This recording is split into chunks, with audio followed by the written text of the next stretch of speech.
ओल्या खोबऱ्यातली खास मालवणी मेथीची भाजी, घरच्या साध्याच साहित्यात, पण चव एकदम जबरदस्त. नमस्कार मंडळी, मी तेजल आणि आज मी बनवते घरच्या साध्याच साहित्यात पण चविष्ट अशी मालवणी पद्धतीची मेथीची भाजी. आमच्या घराच्या खालीच एक भाजीचं शॉप आहे. खाली गेली होती तर ही मेथीची भाजी दिसली. पहा तर किती मस्त ताजी ताजी आहे. असं वाटतंय आत्ताच शेतातून तोडून आणली आहे.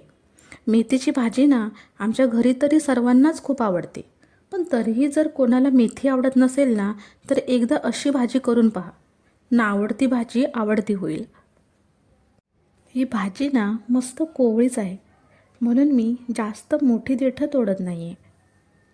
भाजी तोडून झाली, आता धुवून घेऊया. एका मोठ्या टोपामध्ये पाणी घेतलं आणि त्यामध्ये ही भाजी घेऊन स्वच्छ धुवून घेतली. चांगली 2-3 पाण्याने भाजी स्वच्छ धुवून घेतली. मी भाजी धुवायला किचनमध्ये गेले तर इकडे बाहेर युगांचं पहा काय चाललंय. एवढी घरी खेळणी आहेत, पण आमचं हे असंच चालू असतं. आता ही धुतलेली भाजी मी इथे विळीवरती कापून घेते. ही विळी ना माझ्या बाबांनी गावावरून आणली. ते स्वतः हे सर्व बनवतात. भाजी कापत असतानाच युगांश पहा कसा मला काम वाढवतोय. असू दे, अजून थोडे दिवस. एकदा का मोठा झाला की मग शाळा, क्लास, मित्र यामध्येच तो बिझी होऊन जाईल. आता तो माझ्या मागे मागे फिरतोय, पण नंतर माझ्याशी बोलायला सुद्धा वेळ नसेल. म्हणूनच तुमच्याकडे सुद्धा जर लहान मुले असतील ना तर त्यांचे हे दिवस एन्जॉय करून घ्या. भाजी चिरून झाली, आता खोबरं किसून घेऊया. या खोबऱ्यामुळेच भाजीला खूप छान चव येते.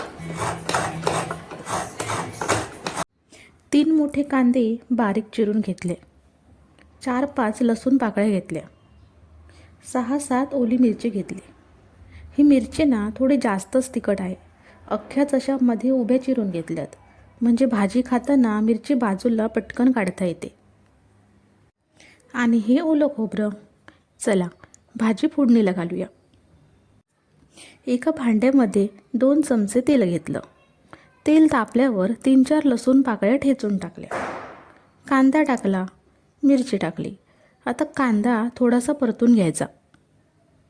कांदा थोडा सॉफ्ट झाला की चिरलेली मेथी टाकायची. आता ही भाजी 3-4 मिनिटे शिजवून घेऊया.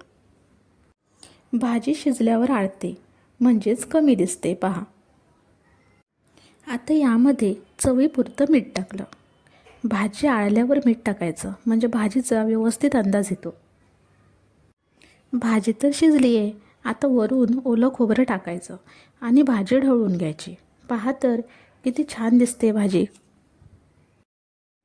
अगदी साध्या सोप्या पद्धतीने मालवणी मेथीची भाजी तयार झाली.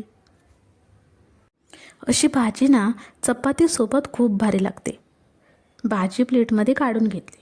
मेथीची भाजी आणि गरमागरम चपाती खूप भारी लागते. मंडळी, एकदा नक्की करून पहा. कदाचित तुम्ही अशीच भाजी बनवतही असाल, तरीही मला कमेंट करून सांगा. आणि मंडळी, जाता जाता आपल्या चॅनलला सबस्क्राईब करून जा. पुन्हा भेटू अशीच एक छान रेसिपी घेऊन. तोपर्यंत बाय बाय.